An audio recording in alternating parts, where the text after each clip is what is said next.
Kasthamandap television.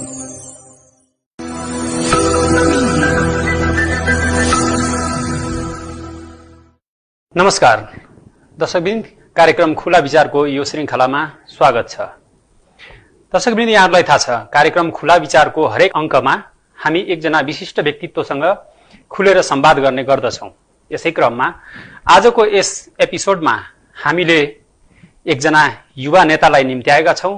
उहाँ थारू अधिकार आन्दोलनको क्रममा एउटा लामो राजनीतिक इतिहास बोकेको व्यक्तित्व हुनुहुन्छ। धेरै भूमिका नबाँधिकन, उहाँलाई धेरै परिचयको आवश्यकता छैन, धेरै भूमिका नबाँधिकन म कार्यक्रममा उहाँलाई स्वागत गर्न चाहन्छु। हामीसँग कार्यक्रममा आज हुनुहुन्छ लक्ष्मण थारू। लक्ष्मणजी, यहाँलाई स्वागत छ कार्यक्रममा। धन्यवाद। लक्ष्मणजी, टिकापुर घटनापछि यहाँ 42 महिना जेल बस्नुभयो र 42 महिनाको जेल बसाइपछि यहाँको राजनीतिक जीवन निकै सक्रिय भएको छ। बैठकहरू गर्दै हिँड्नु भएको छ, थारूहरूलाई फेरि एकत्रित गर्दै गर्नु भएको छ। यो फेरि ठूलो विद्रोहको तयारीमा हो तपाईँ? हो। फेरि विद्रोहको खाँचो किन पर्यो? अहिलेसम्म त जुन थारूले चाहिँ अधिकार पाएन अथवा पहिचानको सबभन्दा ठूलो लडाई थियो, त्यो एउटा थारूले त एउटा पहिचान त पाइसकेको छ नि। र फेरि यहाँहरूले विद्रोह गर्दा गर्दै एउटा शान्तिपूर्ण आन्दोलनमा आइसकेको अवस्थामा अहिले फेरि कुन परिप्रेक्ष्यबाट, जस्तो भन्न खोजेको तपाईलाई जुन राज्यले दोषी देख्यो टिकापुर घटनामा, 42 महिनासम्म जेलमा राख्यो, त्यो घटनाको चाहिँ राज्यसँगको प्रतिशोधको रूपमा यो तपाईको आन्दोलन अगाडि बढ्दैछ, गतिविधि अगाडि बढ्दैछ, अथवा साँच्चीकै थारूहरूको लागि यो तपाईको जुन अहिले गतिविधि जुन ढङ्गले अगाडि बढिराखेको छ त्यो आवश्यक भएको हो? फोकटमा र निर्दोष भएर जेलमा 42 महिना बिताउँदा थुप्रै अनुभूतिका साथ राज्य आफ्नो दायित्वबाट पन्छिएको, राज्य निर्दोषहरूलाई कैद गर्ने, झुट्टा मुद्दा लगाउने, जेल कोच्ने जुन षड्यन्त्र गरिराखेका छ। हामी जेलभित्र पनि थुप्रै आन्दोलन गर्यौं। जेलबाट बाहिर आइसकेपछि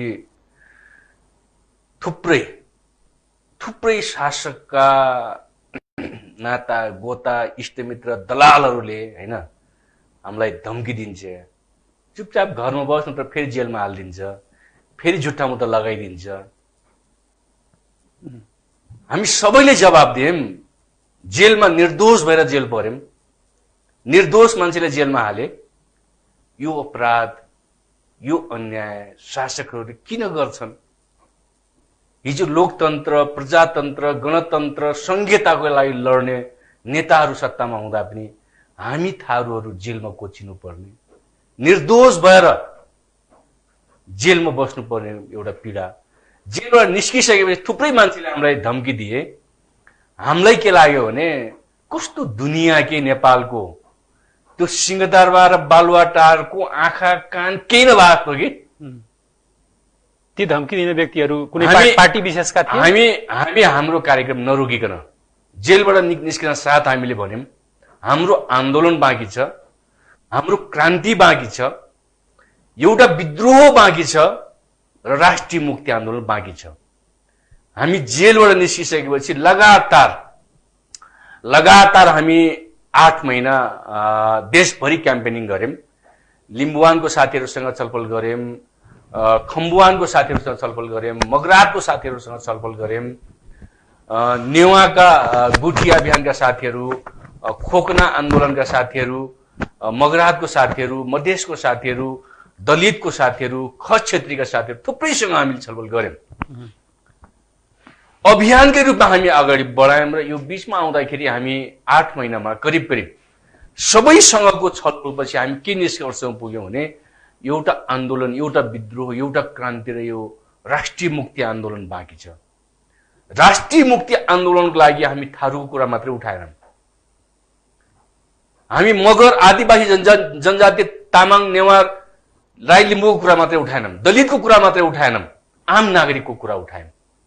दुर्भाग्य संसारभरि फैलिएको एउटा पेन्डेमिक आयो र अब यसलाई कसैले जित्न सकेन। लकडाउनको पिरियडमा पनि हामी आफ्नो ठाउँबाट आन्दोलनकै तयारी गरिरहेका छौँ। अब यसरी भनिराख्दाखेरि हामी थारू आन्दोलन उठाउने, थारूलाई मात्रै आन्दोलनमा लैजाने, थारूहरूलाई मात्रै मुक्ति चाहिएको जस्तो कुरा हामी गरेका छैनौँ। हामीले भनेका छौँ नेपालमा तीनटा कुरा भएन, तीनटा कुरा अझ हुन बाँकी छ।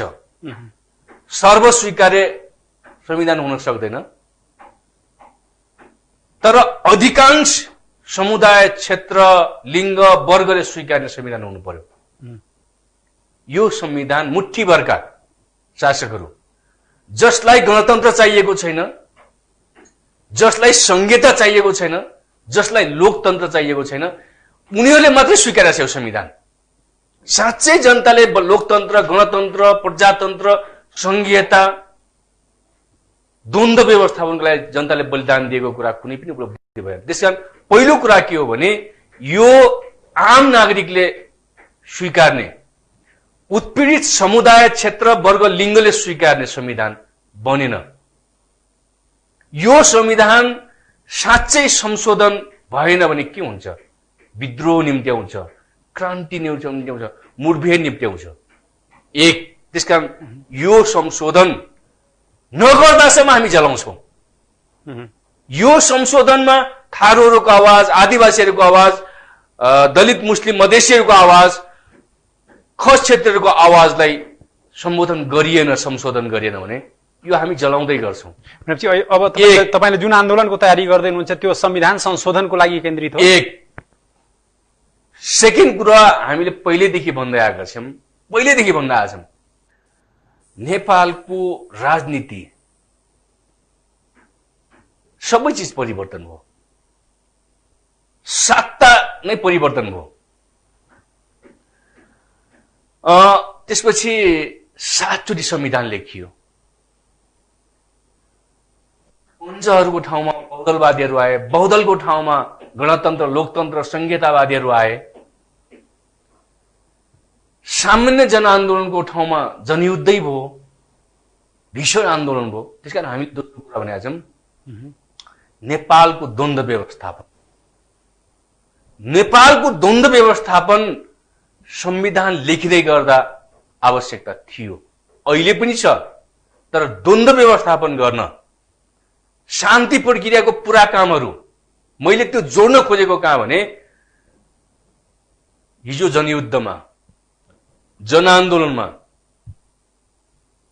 को मारियो? त्यही नागरिक मारियो। तर त्यो गणतन्त्र जिन्दाबाद भन्ने नागरिक, लोकतन्त्र जिन्दाबाद भन्ने नागरिक जो लट्ठिएर, ढुङ्गा लिएर रोडमा खाई नखाई, गोली खाएर, बारुद खाएर, घाइते भएर, अपाङ्ग भएर जो लड्यो, उनीहरू कहाँ छ? मान्छेहरू हिजो आन्दोलनमा आए, क्रान्तिमा आए, परिवर्तन हुन्छ, मुक्ति पाउँछ भनेर, अधिकार पाउँछ, समानता हुन्छ भनेर। तर खै के भयो? आज फेरि 4-5 जनाको मुठ्ठीमा सिंहदरबार बालुवाटा रुनुपर्ने। त्यसकारण द्वन्द्व व्यवस्थापनको सवालमा राज्यका शासकहरू, खड्ग प्रसाद ओलीहरू तयार छैनन्, मेन स्ट्रिमका पार्टीहरू तयार छैनन्। द्वन्द्व व्यवस्थापन यस मानेमा गर्नुपर्छ कि द्वन्द्व व्यवस्थापनले के चिज निम्ति आउँछ? दुईटा चिज माग्छ।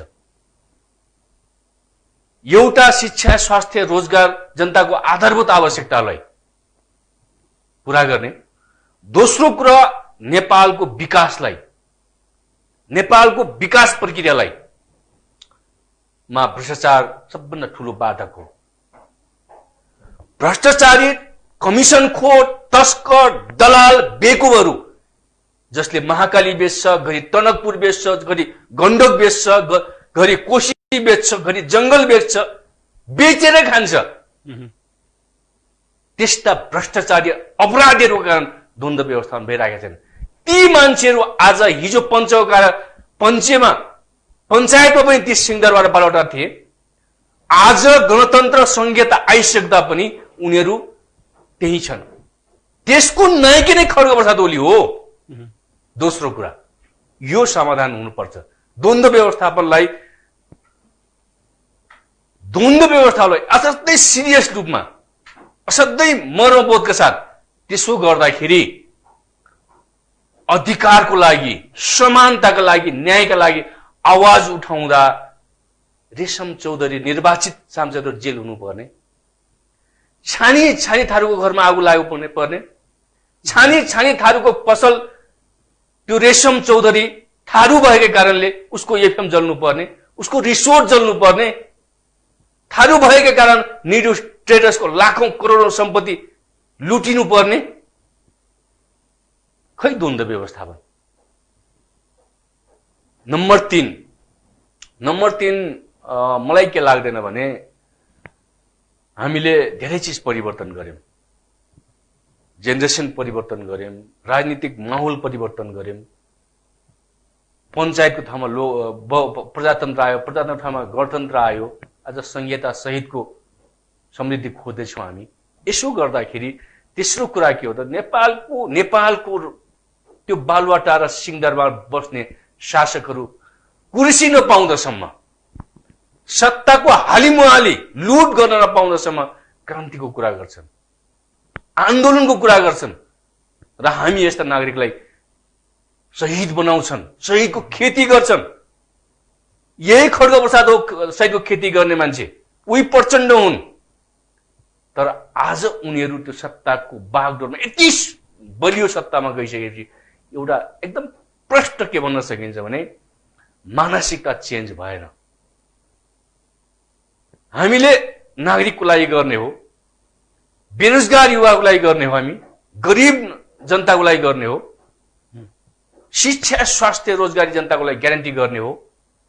त्यो वातावरणमा मेरो पुस्ताले, मेरो परिवारले, मेरो नातागोता आफन्तले कति पुस्ता कमाउने खाने हो, घुस खाने, त्यो पनि कमिसन खाने, बलटर जग्गा बेचेर खाने। महामारीको बेला पनि एउटा इन्जेक्सन किन्दाखेरि पनि कमिसन, एउटा मास्क ल्याउँदा पनि कमिसन, इक्विपमेन्ट ल्याउँदा पनि कमिसन, कमिसन खोरहरूको जमात। यो ट्रेन एउटा टेन्डेन्सी, प्रवृत्ति हाबी भयो। यो तीनटा चीज चेन्ज भएन भने लक्ष्मणजी समस्याका कुराहरू भयो। यसमा कसैको दुई मत नहोला। यो महामारीको बेलामा पनि सरकार जनताको लागि जसरी उपस्थित हुनु पर्थ्यो त्यो उपस्थिति देखिएको छैन। पीसीआर टेस्ट जनताले आफैले गर्नुपर्ने, पैसा खर्च गरेर गर्नुपर्ने अवस्था आएको छ। आइसोलेसनमा बस्नलाई हजारौं रुपियाँ सरकारी अस्पतालमा तिर्नुपर्ने अवस्था छ। यी सबै समस्याहरू छँदैछन्। तपाईले उठाउनु भएको कुरामा अझ दुई मत कहाँनिर हुँदैन भन्दाखेरि व्यवस्था, जस्तो प्रजातन्त्र भन्यौं, लोकतन्त्र भन्यौं, गणतन्त्र भन्यौं, व्यवस्थाहरू फेरिए। व्यवस्था फेरिए पनि अनुहार र प्रवृत्ति फेरिएको छैन। सत्तामा बस्ने अनुहार ती नै छन् र सत्तामा बस्नेहरूको प्रवृत्ति पनि त्यही नै छ। यहाँ विगतमा माओवादी आन्दोलनमा पनि लाग्नुभयो, परिवर्तनको लागि धेरै अगाडि समयदेखि लागिराख्नु भएको हो। कुनै समयमा हाम्रो क्रान्ति सकिएपछि हाम्रो घर हुँदैन, गाडी हुँदैन र हामी चाहिँ आम जनता सरह काम गर्छौं भन्ने माओवादी सँग पनि यहाँ सहकार्य गरेर माओवादीमै होमिएर, युद्धमै होमिएर पनि हिँड्नुभयो। त्यसपछि एउटा कालखण्डपछि विजय गच्छेदार नेतृत्वको फोरम लोकतान्त्रिकमा पनि एउटा शान्तिपूर्ण राजनीतिमा पनि आउनुभयो। त्यसपछि एउटा दुर्भाग्यपूर्ण घटना, टिकापुर घटना घट्यो र टिकापुर घटना घटिसकेपछि रेशम चौधरी लगायत साथीहरू, अझ पनि यहाँको साथीहरू जेलमा हुनुहुन्छ, यहाँ जेलबाट निस्किनु भयो। यी समस्याहरू छँदैछन्। थारूहरूसँग अन्याय भएको छैन अथवा थारूहरूले आफ्नो अधिकार पाएका छैनन्। थारू मात्र होइन, आदिवासी जनजाति, मधेसीहरूले जुन किसिमले, जुन अपेक्षाका साथ क्रान्ति गरेका थिए, जसरी जुन अपेक्षाका साथ यहाँहरूले क्रान्ति गर्नुभएको थियो, युद्धमा होमिनु भयो, विद्रोहमा होमिनु भयो, त्यो प्राप्त भएन भन्ने कुरामा दुई मत नहोला। तर त्यो प्राप्तिको बाटो अहिलेको ठाउँमा आइसकेपछि त्यो प्राप्तिको बाटोको लागि फेरि विद्रोहमै जाने हो भने र फेरि त्यही किसिमको क्रान्ति हामीले फेरि दोहोर्याउने हो भने यहाँले उठाउँदै गरेको विकासको पाटो जुन छ, त्यो विकासको पाटोमा चाहिँ देश धेरै पछाडि धकेलिने अवस्था देखिन्छ। त्यसलाई कसरी हेर्नु भएको छ? देश लुटेर खाइसके, देश बेचेर खाइसके, तथा कथित कम्युनिस्ट, लाज लाग्दो कुरा के साम्यवाद अरे, वर्ग संघर्ष अरे, समानता अरे, समाजवाद, साम्यवाद के हो? यो विचार हो, विचारै हो, दर्शन हो।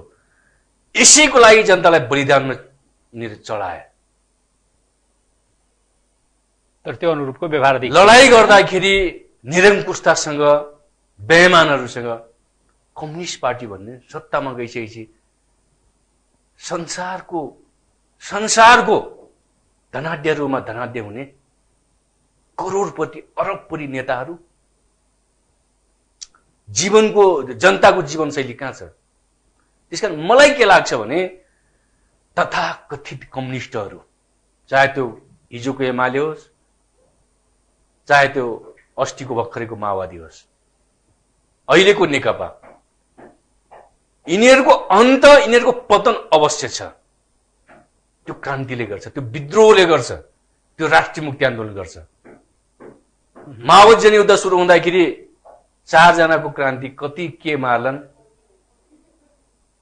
गोलीले एउटा चरा मारेका छन् कि छैनन्, यो देश कब्जा गर्लान् भन्थे। विशाल विरोध भयो। त्यो गाउँको सुदूरपश्चिममा जन्मेको थारू, त्यो गोगी खाने थारू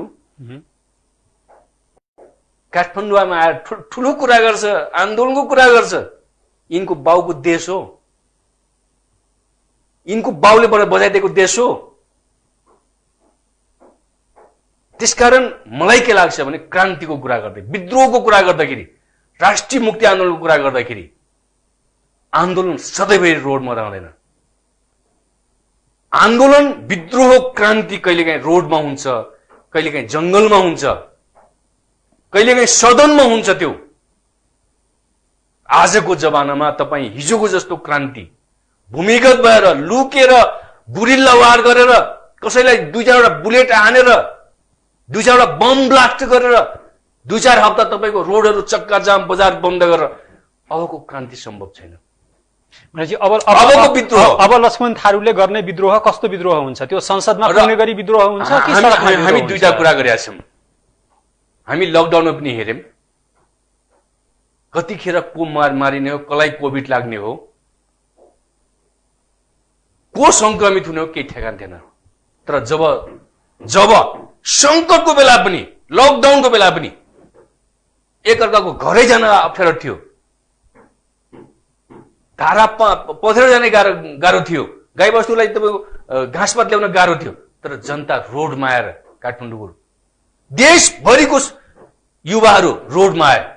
तिमीले भ्रष्टाचार गर्न पाउँदैन हो, देश बेच्न पाउँदैन हो, राष्ट्रघाती कदम गर्न पाउँदैन, रोडमा आए। कसैले बोलाएको थोरै हो, सचेत आवश्यक आयो। र म के देख्छु भने तपाईसँग कुराकानी गर्दै गर्दा यी खड्ग प्रसाद ओलीहरूले नचिताए हुन्छ। देश लुट्ने कुरा, भ्रष्ट बालुवाटारको जग्गा बेच्नेहरूलाई मन्त्री बनाएर संरक्षण गर्ने कुरा, करोडौं भ्रष्टाचार गर्ने गोकुल बास्कोटालाई संरक्षण गर्ने कुरा, जे कुरा हुँदैछ। त्यसैले म यति के भनौं भने अबको क्रान्ति, अबको विद्रोह, अबको राष्ट्रिय मुक्ति आन्दोलन कस्तो हुन्छ, कसरी जान्छ, एकदम क्लियर छ। जहाँ दमन हुन्छ, जहाँ अराजकता हुन्छ, जहाँ शासकहरू बेइमान हुन्छन्, तानाशाह हुन्छन्, सत्ताको मुख्य कुर्सीमा बस्ने मुख्य अभिभावक जब तस्करहरूलाई संरक्षण गर्छ, अपराधीलाई संरक्षण गर्छ र आफ्नो पार्टीको नेतृत्व पंक्तिमा ल्याउँछ, त्यति बेला कहीँ पनि आन्दोलन भएको छ। मान्छे रोडमा आउने बेला आएपछि मात्रै क्रान्ति सम्पन्न हुँदैन।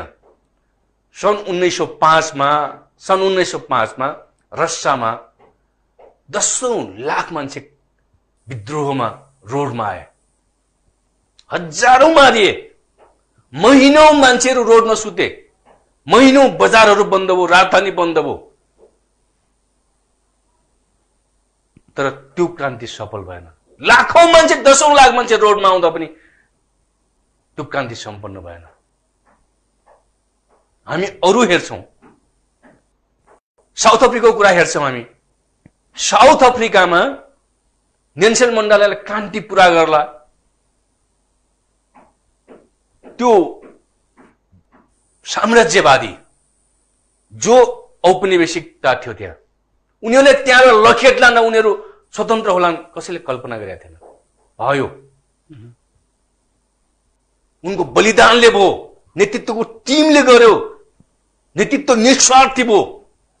लक्ष्मणजी यहाँको हेर्नुहोस्। यहाँको परिप्रेक्ष्यमा म थोरै रोक्न चाहे। यहाँको परिप्रेक्ष्यमा तपाईँ त यी सब घटेका घटनाहरू अथवा कसरी घटना घट्छन् भन्ने विश्लेषण त छँदैछ, तर तपाईँ त त्यो ठाउँमा हुनुहुन्छ जसले एउटा विद्रोह डिजाइन गर्दैछ, जसले एउटा विद्रोहको एउटा आन्दोलनको मार्गचित्र कोर्दैछ। तपाईँ कस्तो, मैले अघि पनि तपाईँसँग गरेको प्रश्न र जान्न चाहेको विषय के हो भन्दा तपाईँ कस्तो मार्गचित्र खोज्दै हुनुहुन्छ?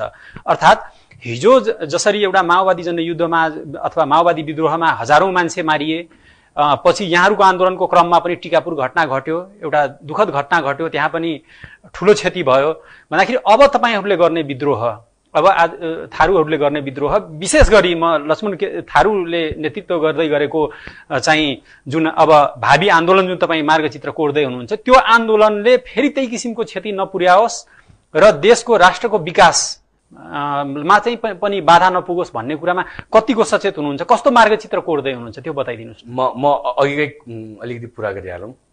संसारमा धेरै क्रान्ति, धेरै विद्रोहहरू असफल छन् र सफल पनि छन्। क्रान्ति, विद्रोह, त्यो आन्दोलन, कुनै ठाउँमा राष्ट्रिय मुक्ति आन्दोलन भयो, कहीँ क्षेत्रीय आन्दोलन भयो, कहीँ लैङ्गिक विद्रोहहरू भयो। यसले अहिलेको आधुनिक जमानामा, यो मोडर्नाइजिङ पिरियडमा पनि हामीले के हेरिरहेछौँ भने हामी त्यो रसियाले गरेको क्रान्ति, चाइनाले गरेको क्रान्ति, क्युबाले गरेको क्रान्ति, अल्बानियाले गरेको क्रान्ति, इन्डिया स्वतन्त्र भएको क्रान्ति भन्दा फरक हुन्छ हाम्रो। किन फरक हुन्छ भने हाम्रो यहाँ यो नेपाल राष्ट्र बनेकै छैन, राष्ट्र बन्ने प्रक्रियामा छ। 17 धार्ने नाग र कान काटेर यहाँको नेवारलाई ठिक पार्छु भन्ने नियतले कसरी राष्ट्रियता बन्छ? हिजो मुसा खाने थारूहरू, त्यो घुङ्गी खाँदै हिँड्ने थारू, माछा मार्दै हिँड्ने थारूहरू, पहाडे शासकहरू के अरे कमैया बनिने थारूहरू आज संसदमा आउन थालेपछि, प्रधानमन्त्रीको दाबी गर्न थालिसकेपछि कम्ती रिस उठ्यो होला यिनलाई, दमन गर्छन्। अनि त्यही थारू, सोझो थारू भेटाएर रेशम चौधरी जेलमा हालेर बडा ठुलो नाक गर्ने कुराहरूले नेसन बिल्डिङ हुन्छ, राष्ट्र बन्छ। त्यसकारण म के भन्छु भने तपाईँको, हामी हेर्छौँ संसारको थुप्रै क्रान्तिहरू हामीले पोलेका छौँ, देख्न पाएन हाम्रो जेनेरेसनले, तर पढ्दैछौँ। हामी पढ्दाखेरि के बुझ्छौँ भने हामी अहिलेको युगमा हामी थारूहरूले गर्ने विद्रोह, यो देशको आदिवासीहरूले गर्ने विद्रोह, यसको उत्पीडित उपेक्षित क्षेत्रका मान्छेले गर्ने, बाहुन क्षेत्रीय समाजका त्यो श्रमजीवीहरूले गर्ने विद्रोह, क्रान्ति बन्दुक बोकेर हुँदैन, बुलेट चार्ज गरेर हुँदैन, बम ब्लास्ट गरेर हुँदैन, गुरिल्ला वार गरेर हुँदैन, चक्काजाम गरेर हुँदैन, शान्तिपूर्ण टायर पालेर हुँदैन। हामी शान्तिको पक्षमा छौँ। हामी तीनटा कुरा भनेका छौँ: शान्ति, न्याय अनि समानता। शान्ति हामीलाई चाहियो, कुनै पनि हामी शान्तिपूर्ण रूपमा बस्छ। किन हामीलाई जेलमा हालिन्छ? यो देशमा संविधानमा हाम्रो कुरा पनि लेखिनु पर्यो। रेशम चौधरीले त्यही बोलेको होइन, तर अदालत वीरबहादुर चौधरीले त्यही बोलेको होइन। जेलमा हालेको सवालमा त अदालतले यहाँहरूलाई दोषी देख्यो हैन? त्यसकारण अदालत पनि कहाँ तपाईँको निष्पक्ष छ? कसै न कसै चलाइराखेका छ। पुलिस प्रशासन सबैको हो भन्छौँ हामी, कहाँ त्यहाँ निष्पक्षता छ? कुन चिज निष्पक्षता छ? नेपालमा कुनै पनि चिज निष्पक्ष छैन। निष्पक्ष भएर तपाईँको सहीलाई सही, कालोलाई कालो, सेतुलाई सेतु बनाऊ, कहाँ छ नेपालमा त्यस्तो? जहाँ पैसा पाइन्छ, जहाँ आफ्नो स्वार्थ पुरा हुन्छ, जहाँ आफ्नो नाता गोत्रहरूलाई हाकिम बनाउन सकिन्छ, त्यस्तो काम गर्न तयार हुन्छ नि यिनीहरू। जनताले विद्रोह गर्दाखेरि, क्रान्ति गर्छु भन्दा, मलाई समानता अधिकार चाहियो, न्याय चाहियो भन्दा जेलमा हालिन्छ। त्यही मैले के भनेको भने तपाईँको हामीले सोध्दै गरेको क्रान्ति, हामीले सोध्दै गरेको विद्रोह, हामी जाने अब राष्ट्रिय मुक्ति आन्दोलनमा जाने विद्रोह भनेको होला कोही मुख्य नेतृत्व, सैन्य नेतृत्व, एउटा टिम होला हामीसँग। त्यो अहिले नहुनु म तपाईँले, तर हामी पूर्व लिम्बुवानदेखि खम्बुवान हुँदै तामाङ सालिङ, नेवा, मगरात, खसान, दलित, मुस्लिम, मधेसी, अल्पसंख्यक अन्य समुदायहरूसँग थुप्रै हामी छलफल, सयौं मिटिङ, छैयौं छलफलबाट हामी यहाँ आइपुगेका छौँ। क्रान्ति कतिखेर हुन्छ, विद्रोह कतिखेर हुन्छ, जतिखेर शासकहरू भ्रष्ट हुन्छ, जनताको कुरा सुन्दैन, भ्रष्टाचार रातारात लागिराख्छ, कमिसन कोरहरूसँग उसको सङ्गत हुन्छ, त्यति बेला विद्रोह नहुने हो। यदि तपाईँले भने जस्तै अवस्था यही हो भने यहाँहरूसँगै थारू आन्दोलनमा होमिएका यहाँहरूको साथीहरू ठूला दल खोज्दै ठूला दलमा गएर आफूले सेटल गरिराख्नु भएको छ होइन, र उहाँहरूले नै कुरा गर्दाखेरि, थारू साथीहरूले नै कुरा गर्दाखेरि के कुरा गर्नुहुन्छ भन्दा कि अब लक्ष्मण थारूले रोजिराखेको बाटो चाहिँ त्यो किसिमको क्रान्ति आवश्यक छैन, नेपाली कांग्रेस अथवा कम्युनिस्ट जस्ता ठूला पार्टीमा बसेर पनि अब चाहिँ परिवर्तन सम्भव छ भन्ने कुरा गर्नुहुन्छ। ती साथी दलालहरू व्यक्तिगत स्वार्थ पूरा गर्नको लागि एकचोटि सांसद भइसकेपछि यो दुनियाँको सर्वश्रेष्ठ मै हुँ भन्छ के, सर्वज्ञानी मै हुँ भन्छ। खड्ग प्रसाद ओली जस्तै प्रधानमन्त्रीको कुर्सी कसरी कसरी पाइहाले, दिए जनता। अहिले गर्नुस् भोट, 1 महिना 3 महिनाभित्र भोटिङ गर्नुस्, खड्ग प्रसाद ओली हार्छन्। अब त्यो सिंहदरबार बलौटाएर बस्न सुहाउँदैन, तर जनता के गर्ने, बाध्य छ जनता। जनता बाध्य छ। न्यायको लागि बोल्यो भने, नेपाली कांग्रेस अधिकारको लागि बोल्यो भने, नेपाली कांग्रेस पनि हिजोको अधिकारको लागि बोल्यो भने, अधिकारको लागि बोल्यो भने जेलमा हालिन्छ, जुठा मुद्दा लगाइन्छ। यसको अर्थ मैले के भन्न खोजेन भने खड्ग प्रसाद ओलीको सत्ता मात्रै बेमानो होइन, हिजोको सत्तामा बस्ने, कहिले प्रजातन्त्र, कहिले लोकतन्त्र, कहिले निरङ्कुशताको पनि प्रधानमन्त्री भइदिने शेरबहादुर देउवाहरू पनि यो देशको राष्ट्रघाटीहरू हो, जनतालाई दुःख दिने तानाशाहहरू हो। त्यसकारण म के भन्छु भने अबको क्रान्ति हामी बन्दुक बोकेर गर्दैनौँ, बम ब्लास्ट मान्छे मारेर वा मराएर हामी क्रान्ति गर्दैनौँ। हामीलाई शान्ति चाहिएको छ। एक पहिलो कुरा, हामी बोल्ने अधिकार छ, लेख्ने अधिकार छ। हामी बोल्दाखेरि न्यायको लागि, समानताको लागि हामीलाई जेलमा हाल्न कसले पाउँछ? किन हालिन्छ हामीलाई जेलमा? यो हामी खोज्दैछौँ, उत्तर जवाब खोज्दैछौँ।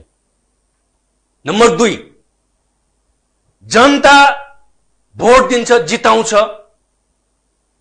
तर आफ्नै सरकार हो भन्दाखेरि मान्छे भर्खरै बिहे गरेर बुढापाका आमा बुवा छोडेर खाली मुलुक पुगेर 46 डिग्री 50 डिग्रीको घाममा पोलिएर कमाउनु पर्छ पेट पाल्नको लागि।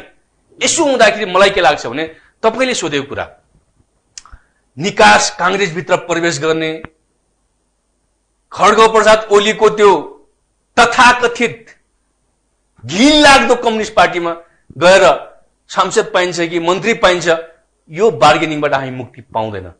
मैले पनि पाउँदैन, तपाई पनि पाउनुहुन्न, नेपाली आम जनताले पाउँदैन। यो प्रवृत्ति रहेसम्म त्यो कांग्रेसमा हिजो क्रान्ति गरेका साथीहरू, त्यो एमालेमा क्रान्ति गरेका साथीहरू, माओवादीमा क्रान्ति गरेका साथीहरू, आन्दोलनमा सहभागी भएका साथी थकित छन्। क्रान्तिबाट थाक्नुहुन्न, भाग्नुहुन्न, डराउनुहुन्न। जबसम्म जित्दैन सत्य चीज, जबसम्म आम नागरिकले मुक्ति पाउन तबसम्म लडिराख्नुपर्छ। उनीहरूले एक बोरा कमाए, जस्तो यही सन्दर्भमा उनीहरूले एक बोरा कमाए, कांग्रेसमा लागेर, एमालेमा लागेर, माओवादीमा लागेर 2टा बिल्डिङ बनाए, एउटा गाडी किने। म पनि उनीहरू एक बोरा कमाउँदाखेरि म एक झोला कमाइहालौं, उनीहरू 2टा बनाए, म पनि एउटा बनाइहालौं। उनीहरू 2टा गाडी किने, 50 लाखको गाडी किने, 1 करोडको, म 20 लाखको गाडी किन्ने हैसियत बनाऊ। त्यहाँ गएर दलाली गर्ने, त्यो भन्दा बेमान केही पनि हुँदैन। यही सन्दर्भमा मैले अलिकति जोड्न चाहे, यही स्टुडियोमा हामीले विगतको हाम्रो यो खुला विचारकै कार्यक्रममा म खुलेरै यहाँलाई जानकारी गरौँ, हामीले यहाँहरूसँगै कुनै बेलामा सहकार्य गरेर सँगै काम गर्नुभएका साथी नेपाली कांग्रेसका केन्द्रीय सदस्य योगेन्द्र चौधरीजीलाई बोलाएको थियौं र थारू आन्दोलनकै विषयमा कुरा गर्दा यहाँले उठाइरहेको विद्रोहकै कुरा गर्दा उहाँले के भन्नु भन्दा कि अब त्यो किसिमको बाटो सम्भव छैन, म त लक्ष्मण थारूजीलाई पनि नेपाली कांग्रेसमा आउन तपाईकै टेलिभिजन मार्फत आह्वान गर्छु भनेर भन्नुभयो। के भन्नुहुन्छ? व्यक्तिगत रूपमा कोही मान्छेको स्वतन्त्रलाई हनन गर्न म चाहदैन। कोही मान्छे कांग्रेसमा लाग्छ, एमालेमा लाग्छ, माओवादी लाग्छ, उसको अधिकारको कुरा हो।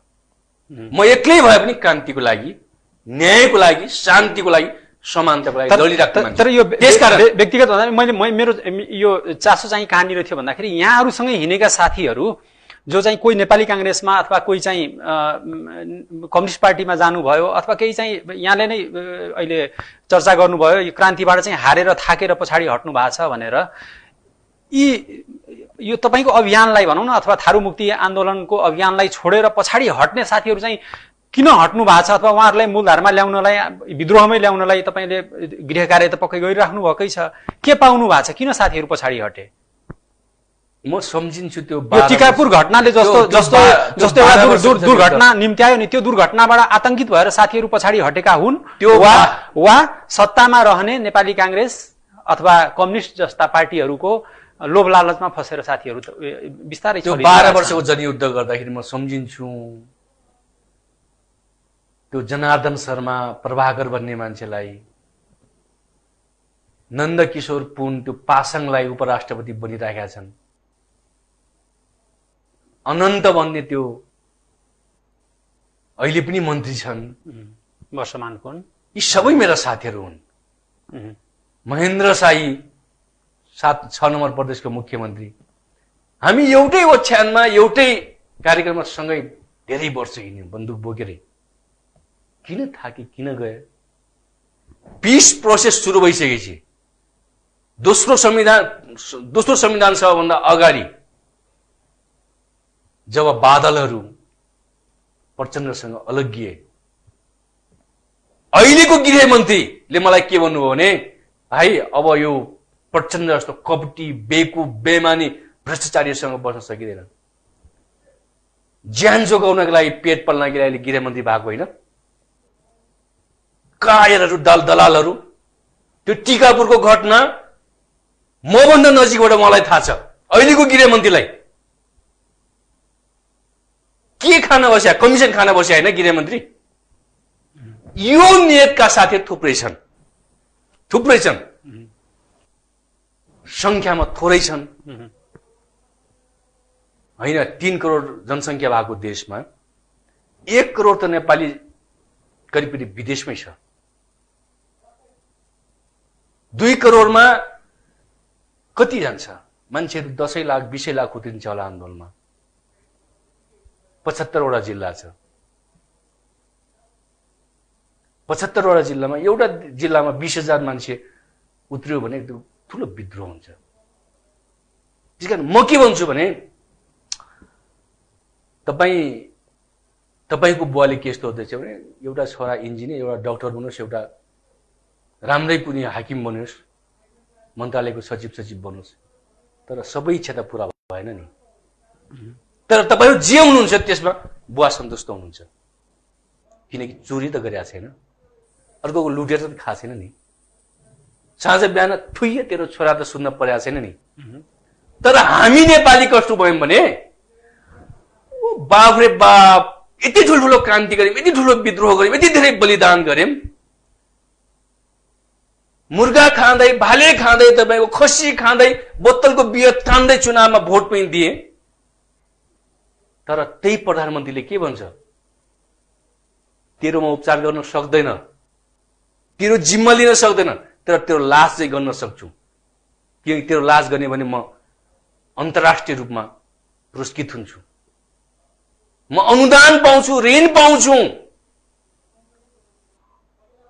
त्यही भन्ने मान्छे बालुवाटार सिंहदारको मालिक भइसकेपछि उले के भन्छ 70 करोड घुस खाने त्यो बासकोटालाई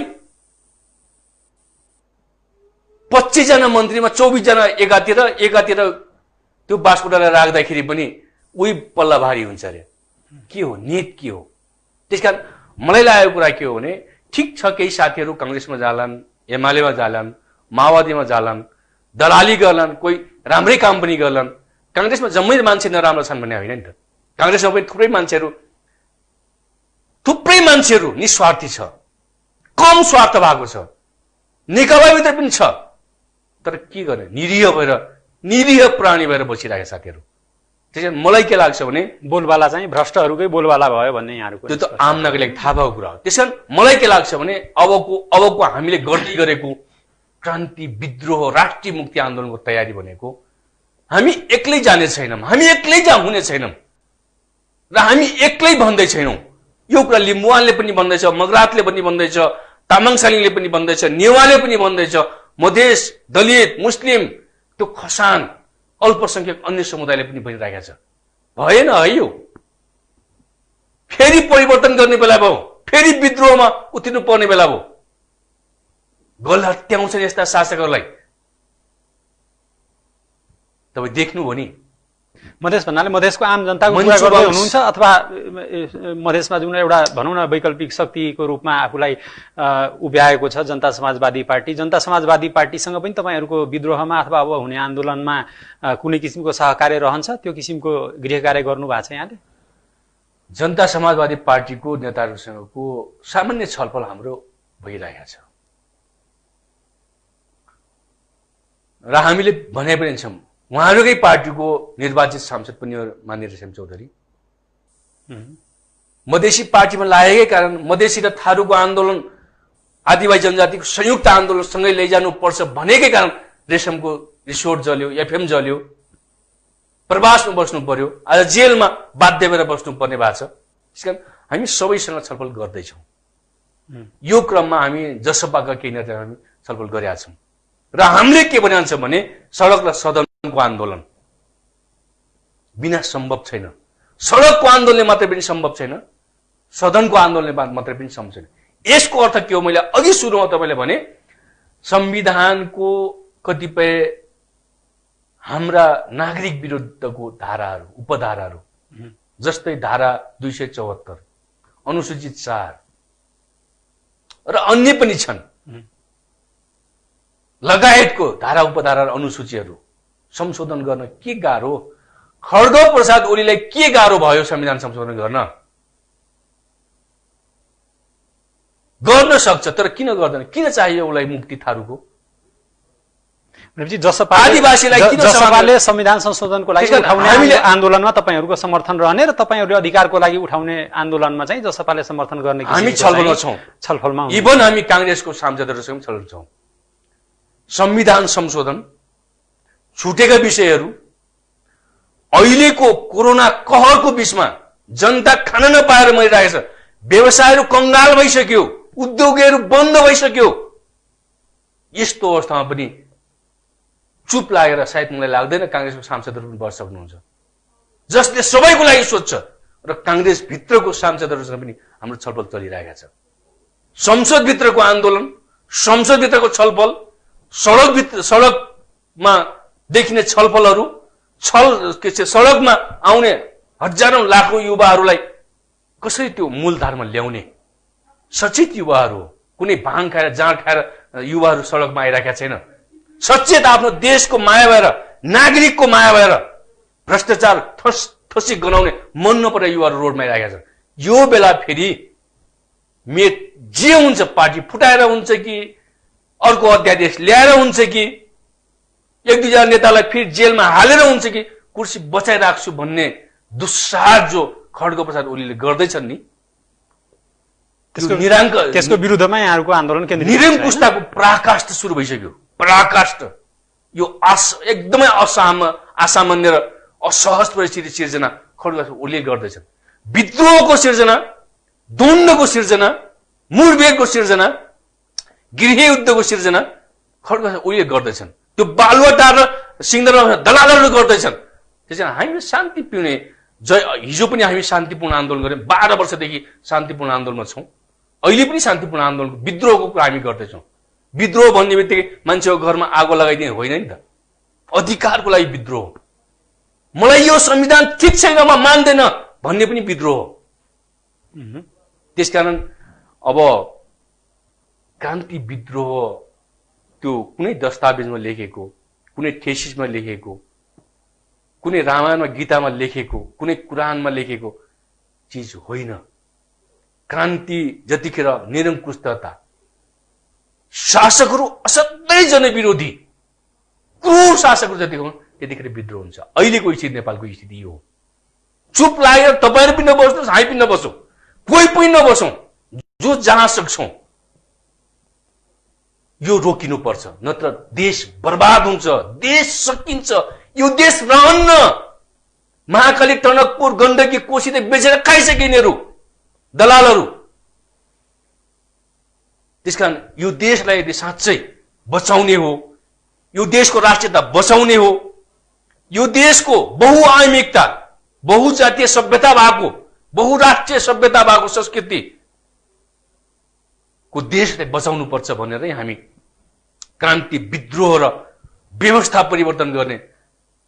यो विद्रोह गरिसकेपछि विद्रोह व्यवस्थापनका कुरा पनि आउलान्। यहाँले हामीसँग कुराकानीको दौरानमै भन्नुभयो विद्रोह विभिन्न चरणमा हुन्छ, सडकमा पनि हुन्छ, संसदमा पनि हुन्छ भन्दाखेरि सडकमा विद्रोह गर्दै गरेको लक्ष्मण थारू संसदभित्र पनि विद्रोह गर्ने बाटोमा त अवश्य राजनीति गरेपछि त्यो लम्केकै होला। अब आउने चुनाव सम्बन्धमा तपाईले यो विद्रोहलाई व्यवस्थापन गरेर एउटा राजनीतिक दल खडा गर्दै हुनुहुन्छ?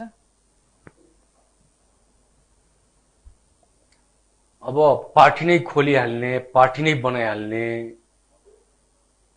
कतिपय साथीहरूको सल्लाह छ। बनाउनु पर्छ।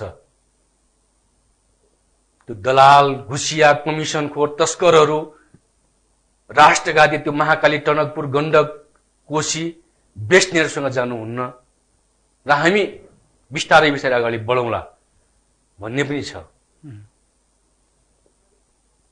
केही साथीहरूको सल्लाह मिलेर जानुपर्छ भन्ने पनि छ।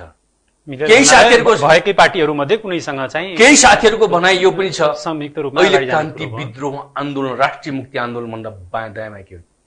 मलाई लागेको विषय तपाईले एउटा सल्लाह दिनुहोला, अर्को लेख्ने साथीले अर्को सल्लाह देला, एउटा पढ्ने युवा विद्यार्थीले एउटा सल्लाह देला, गाउँमा खेती गर्दै गरेको किसानले एउटा सल्लाह देला। सबैसँग भेट हुन्छ मेरो, सबैसँग मिटिङ छलफल हुन्छ। तर मेरो आफ्नो आत्माले के भन्छ भने क्रान्ति, विद्रोह, आन्दोलन भन्दा दायाँ बायाँको बाटो केही पनि छैन हाम्रो लागि। न त देश सकिन्छ, म सकिन, तपाईँ सकिँदैन, थारू सकिने, थारू कंगाल हुने, थारू विस्थापित हुने, यो देश तपाईले विद्रोहको कुरा गर्दा एउटा नेताको रूपमा जिम्मेवार भएर त्यो विद्रोह सकिएपछि त्यसलाई व्यवस्थापन कसरी गर्ने भन्ने विषयमा पनि तपाईले भनेर साध्य छैन हैन। हाम्रो संगठनको नाम के होला, हाम्रो संगठनमा कोले के जिम्मेवार लिएला, त्यो सबै यहाँ भनिराख्नु पर्दैन। मैले भनिहाले थुप्रै सल्लाहहरू, थुप्रै सुझावहरू हामीलाई छ। तर तपाईले आफ्नो नेता मान्ने जनताहरूले त यो टिभी हेरिराखेका होलान्, उहाँले हेरिराख्नु भएको छ। उहाँहरूको मनमा त जस्तो सबैसँग तपाईले इन्ट्रेक्सन गर्दाखेरि आम जनतासँग सबैसँग गर्न नपाउनु भयो होला। भोलि लक्ष्मण थारूले नेतृत्व गरेको विद्रोहले एउटा अलग राजनीतिक दलको रूप लिन्छ अथवा भएका राजनीतिक दलमध्ये कहीँ मिसिन्छ भन्ने चासो त होला नि। अलिकति खुलेर बताइदिए के बिग्रिन्छ? भएकोसँग मिसिँदैनौँ, सहकार्य गर्छौँ। आन्दोलनमा को आउँछ हामी छलफल गर्छौं, संयुक्त जाने कोसिस गर्छौं। र अहिले पार्टी खोलेर बसेको, पार्टी नखोलेका साथीहरू, कोही लिम्बुवान भन्दैछ, कोही खम्बुवान भन्दैछ, कोही मगरात भन्दैछ, कोही नेवा भन्दैछ, कोही तामाङ सालिङ भन्दैछ, कोही मधेस भन्दैछ, कोही दलित भन्दैछ, कोही खस क्षेत्रीय संघर्ष समिति भनिराखेको छ। सबैसँगको निचोडपछि हामी के गर्ने? तर अहिले हामी सबै जस्तो हामीले हिजो मात्रै आन्दोलन घोषणा गरेका छौं, प्रधानमन्त्रीलाई 1 महिनाको अल्टिमेटम दियौं हामीले 3टा कुरा राखेर। संविधान संशोधन 1 महिनाभित्र तयार हो गर्न, मंसिर 20 गतेभित्र, मंसिर 20 गतेभित्र त्यो निर्दोष रेशम चौधरी लगायत 11 जना थारूलाई जेल मुक्त गर, मुद्दा फिर्ता ल्याऊ। तेस्रो कुरा, तिम्रो भ्रष्टाचारी तिमी ठेकान लगाउँछौ कि कानुनी दायराभित्र ल्याउँछौ कि ल्याउँदैौ तस्करहरूलाई? देश कंगाल बनाउने, जनतालाई हैरान परिस्थिति बनाउने त्यो दलालहरूलाई ठिक पार्ने कि नपार्ने, यो 3टा कुरा भएन भने मंसिर 20 गते हामी बृहत कोण सभा काठमाडौँमै गरेर नयाँ चरणको कार्यक्रम घोषणा गर्छौं, आन्दोलन कार्यक्रम। त्यसकारण अहिले म के भनौं भने ठ्याक्कै तपाईको त्यो कुन दिन यहाँ यति हजार यति लाख मान्छे आउलान् त्यो नाप्या हुँदैन। क्रान्ति, विद्रोह सबभन्दा अनिश्चितताको खेल हो। तर त्यो जहिले पनि सम्भव रहन्छ जबसम्म शासकहरू निरङ्कुश हुन्छ, अपराधी हुन्छ, व्यक्तिवादी हुन्छ, परिवारवादमा घुसखोरी पालिराखेका हुन्छ, तबसम्म विद्रोह सम्भव हुन्छ। तर अब विद्रोह गर्दाखेरि, अब आन्दोलन हुँदाखेरि टिकापुर घटनामा केही जिम्मेवारी त यहाँहरूको पनि थियो हैन? अब यद्यपि राज्यले देखेको दृष्टिकोण एउटा छ, यहाँहरूले भन्ने गरेको विषय अलग छ। तर केही कुनै किसिमको जिम्मेवारी त यहाँहरूको पनि टिकापुर घटनामा थियो। त्यो किसिमको घटना फेरि दोहोरिँदैन भन्ने कुरामा कतिको सचेत हुनुहुन्छ? त्यो त्यो त्यो घटनाले झस्क्याइरहन्छ बेला बेला। टिकापुरमा त्यो बेला विद्रोह थियो थारूहरूको। त्यही दिन त्योभन्दा अगाडिदेखि धनगढीमा थारूको विद्रोह सुरु भएको थियो, कञ्चनपुरमा विद्रोह सुरु भएको थियो, दाङ बाँके बर्दिया कपिलवस्तु रूपन्देही नवलपरासी चितवनमा भइरहेको थियो, बाह्रा पर्सा रौतहट सर्लाही मौते धनुषा सिराहा सप्तरी उदयपुर सुनसरी मोरङ झापा सबै जिल्लामा विद्रोह भइरहेको थियो। काठमाडौँमा नेवारहरू तामाङहरू उत्रिरहेका थिए विद्रोहमा। घटना कसरी घट्यो मलाई थाहा छैन। म त्यतिखेर आन्दोलनको नेतृत्व पङ्क्तिमा पनि थिएन, मेरो निर्णय पनि थिएन। म एउटा आन्दोलन गएको थिएँ, म दाङमा थिएँ त्यो दिन, दाङमा थिएँ। घटनाको अनुसन्धान गर्न छोडेर हामी पनि भन्दैछौँ त्यो 7 गतेको घटनाको सत्य तथ्य बाहिर ल्याउन सरकार लालाएको प्रतिवेदन किन बाहिर ल्याउँदैन? देवीराम शर्माको प्रतिवेदन किन बाहिर ल्याउँदैन? आफैले गठन गर्ने अनुसन्धान टोली अनि त्यो समितिले बनाएको दस्तावेज लक्ष्मण थारू पढिहाल्छ कि, अर्को लिम्बुवान भन्ने अर्को मगरात भन्नेले पढिहाल्छ कि, अर्को खरसाङ भन्नेले हेरे लुकाएर राख्ने? यस्तो पनि देश हुन्छ? घटना घटेको 5 वर्ष भइसक्यो, अहिलेसम्म सरकार लुकाइराख्ने? दोषी को भनेर? यसको मतलब एकदम क्लियर के छ भने त्यो घटनाको दोषी शासकहरू हुन्, बालुवाटा र सिंहदरबार नै हो त्यो घटनाको दोषी। त्यसकारण त्यो प्रतिवेदन बाहिर ल्याउँदैन। एक, टिकापुरमा म थिइनँ, तर मलाई असाध्यै दुःख लाग्यो। त्यो घटना नहुनु पर्ने थियो, कसरी घट्यो? तर अहिले चासो छ त्यहाँको सत्य तथ्य बाहिर किन बाहिर आउँदैन? हामीलाई जेलमा किन हान्यो? म दाङमा भएको मान्छेलाई बोल्यो भने हान्ने नि? सत्य तथ्य बाहिर ल्याउने, त्यहाँको सद्भाव बिग्रन नदिने, त्यो आन्दोलनलाई अलिकति म्यानेजमेन्ट गर्ने, त्यो कर्फ्यूलाई अलि व्यवस्थित गर्ने भन्दा पनि थारूको घरबाट पसलबाट सामान चोरेर लैजाने? कर्फ्यूको बेला कसले दिए चोर्ने अधिकार? एकजना मान्छे रोडमा बिना काम निस्किन पाउँदैन, तर 100-150 को गुण्डाहरू लिएर रेशम चौधरीको एफएम चोरी गर्ने, आगो लगाउने, रेशम चौधरीको त्यो तपाईँको के अरे रिसोर्ट जलाइदिने, निरो टेरेस जलाइदिने, सयौं थारूको खोका जले होइन? के बिगार्यो? मैले लेखेँ 10 गते, किन जलाउँछु थारूको खोका? के बिगार्यो? थारूको एफएमले रिसोर्टले के बिगार्यो? थारू भएका गाईलाई जल्नु पर्ने, छानी थारूको घरमा आगो लाउनु पर्ने? यसले के गर्छ? यो देशमा शासकहरूको नियत चिन्तन यति खराब छ कि, यति खराब छ कि, यति खराब छ कि अरूलाई मारेर राज गर्न चाहन्छन्, अरूको लासमाथि नि मस्ती गर्छन्, अरूको रगत खाएर पसिना खाएर बाँचेका छन् शासकहरू। यिनलाई श्रम गर्न आउँदैन, मेहनत गर्न आउँदैन, ठग्न, दलाली गर्न, भ्रष्टाचार गर्न मात्रै आउँछ। यी अपराधीहरू हुन्। त्यसकारण हामी भन्दैछौँ अपराधको विरुद्ध थारूको मात्रै ठेक्का होइन लड्ने, सबै मिलेर लडौँ। यो देश बचाउनु पर्छ, यो देशको राष्ट्रियता बाँच्नु पर्छ। त टिकापुर घटनापछि त्यसकारण टिकापुर घटनापछि त्यसमा मैले जोड्न चाहेको, टिकापुर घटनापछि त्यहाँ थारू समुदाय र पहाडी समुदाय बीचको जुन एउटा द्वन्द्व जस्तो सिर्जना भएको थियो त्यो बिस्तारै सामान्य भएर गएको छ, जीवन सामान्य भएको छ। पहाडी समुदाय, मधेसी समुदाय र थारू समुदाय सबै मिलेर बसिराखेका छन्, राम्रो एउटा सौहार्दता छ त्यहाँ। अब फेरि यहाँहरूले आन्दोलन उठान गर्दै गर्दाखेरि सबैको चासो के हुन्छ कि फेरि टिकापुरमा चाहिँ त्यो सौहार्दता खलबलिने हो कि भन्ने तर्फ चाहिँ धेरैको चिन्ताको विषय चाहिँ त्यहाँ रहन्छ। यहाँ आफू कतिको चिन्तित हुनुहुन्छ त्यो किसिमको फेरि घटना परिस्थिति सिर्जना हुन सक्छ? निर्दोष थारूलाई जेलमा हाल्ने, निर्दोष थारूलाई झुट्टा मुद्दा लगाइदिने, निर्दोष थारू भएका कारणले मान्य रेशम चौधरीलाई जेलमा हालिदिने, यसले सद्भाव बिग्रछ भन्ने सिंहदरबारलाई थाहा छैन? अति गर्यो भने के हुन्छ? याक्दैको त्यही भित्तामा लगेर मार्न थाल्यो भने के हुन्छ? यत्रो अपराध गणतन्त्र आएको बेला पनि, प्रजातन्त्र, लोकतन्त्र, संहिता आएको बेला पनि यत्रो हामी दमन सहेर बसिराख्नु पर्ने, अनि हामी शान्तिपूर्ण आन्दोलनको कुरा गर्दाखेरि फेरि टिकापुर पुक्क लाज नलाग्ने शासकहरू। 1 वर्ष अगाडि टिकापुरमा हामी जेलबाट निस्किसके टिकापुरमा राष्ट्रिय सम्मेलन थारू गर्ने भनेपछि लेखराज भट्ट दौडेर गए माओवादीको झोला बोक्ने थारूलाई भनेर लाग्यो भने झोला बोक्ने एमाले कांग्रेस माओवादीका थुप्रै थारूहरूले हाम्रो कार्यक्रम रोक्न खोजे। लाखौं थारू उपस्थित भए 1 वर्ष अगाडि टिकापुर। त्यहाँका कतिपय गुण्डाहरू भागे टिकापुर छोडेर। अस्ति हामीले घरमा आगो लगाएको थियो, फेरि बदनाले थारू बदलाभावको जात होइन, समुदाय होइन, चिन्तन बोक्दैन, मेहनत गरेर खाने थारूहरू। यो देशको सद्भाव कुन ठाउँमा थारूले बिगार्यो अहिलेसम्म? यो देशको खोला नाला बेच्ने थारूहरू हो। भ्रष्टाचार कुन ठाउँ थारूले गर्यो? यो देश कंगाल बनायो। कतिजनाले मर्न लगायो।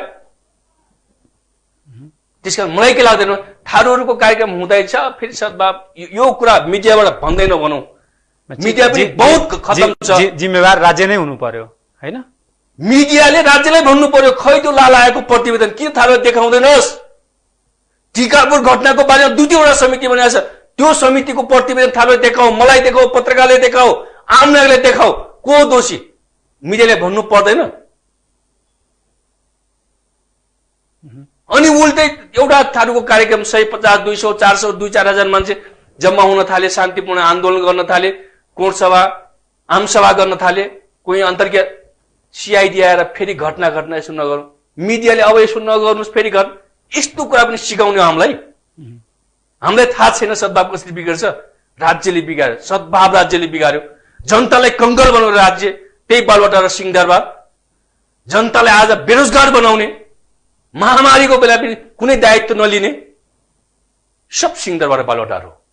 त्यसकारण त भन्दैछु विद्रोह सम्भव छ। हामीले लक्ष्मणजी, हामीले यहाँलाई यो प्लेटफर्ममा ल्याएर हामी तथा हामी जस्ता मिडिया कर्मीहरूले यहाँको भोइस राज्यसम्म पुर्याउने र जनतासम्म पुर्याउने एउटा माध्यमको रूपमा हामीले काम गरि नै राखेका छौँ। हामी कुनै राज्यको प्रतिनिधि पनि होइनौँ अथवा कुनै व्यक्ति, कुनै पार्टीको प्रतिनिधि पनि होइनौँ। हामीले यो प्लेटफर्ममा सबै विषयहरू लुकेर बसेका विषयहरू, जनताका मनमा भएका भावनाहरू, विषयहरू उठान गरिदिने हो र सम्बन्धित ठाउँसम्म त्यो पुगोस् भन्ने नै हाम्रो पनि चाहना हो। अब कार्यक्रमको अन्त्यमा हामी छौँ लक्ष्मणजी, समयले हामीलाई घचघच्याउँदैछ। अन्त्यमा मैले यहाँसँग प्रश्नहरू राख्दै गर्दाखेरि मैले कुनै विषय उजागर गर्न नसकेको र यहाँलाई चाहिँ केही आफ्ना जनताहरूलाई, आफ्ना दर्शकहरूलाई केही कुरा भन्न मन लागेको छ भने त्यो कुरा राखिदिन म अनुरोध गर्छु। बालुवाटार र सिंहदरबारको कुर्सीमा बसेर आफूलाई महामहिम प्रधानमन्त्री भन्ने खड्गप्रसाद ओलीहरूको निरङ्कुशता, दलाली, भ्रष्टाचार, कमिसनखोर, राष्ट्रघाती चरित्रका विरुद्ध आम जनता रोडमा विद्रोहमा आउनुको विकल्प छैन। म तपाईँको यो मिडियाबाट यति मात्रै भन्न चाहन्छु अहिले। हस्, धन्यवाद। तपाईँको अमूल्य समय दिएर हाम्रो स्टुडियोसम्म आइदिनु भयो, त्यसको लागि चाहिँ काष्ठमण्डप टेलिभिजन परिवारको तर्फबाट म आभारी छु। तपाईँले पनि धन्यवाद। आज हामीसँग प्रखर वक्ता लक्ष्मण थारू हुनुहुन्थ्यो। आजको कार्यक्रमको समय करिब यहीँ सकिएको छ। अर्को कार्यक्रममा, अर्को श्रृङ्खलामा एकजना अर्को विशिष्ट व्यक्तित्व सहित उपस्थित हुने वाचा गर्दै सम्पूर्ण युनिटका तर्फबाट म कौशलेन्द्र शर्मा पनि बिदा चाहन्छु। हस्त, नमस्कार।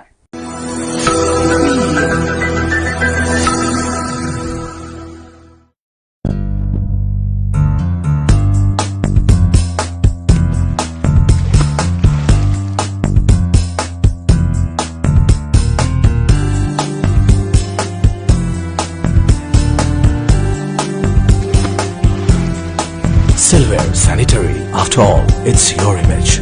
सिम टिभी अब तुरुन्तै digital.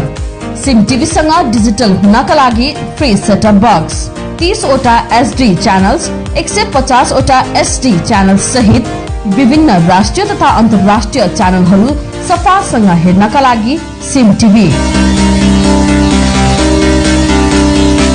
Phone number 55454737, toll free number 166001440000।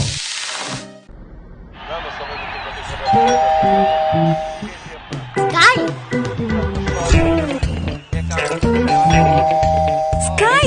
Yes! Babu, Sky?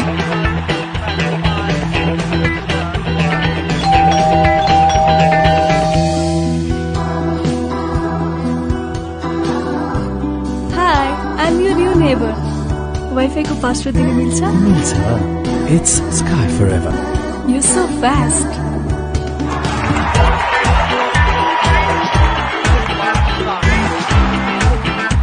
Sky, internet and digital TV together. 170 channels and 50 SD channels. High-speed internet from Sen Cable.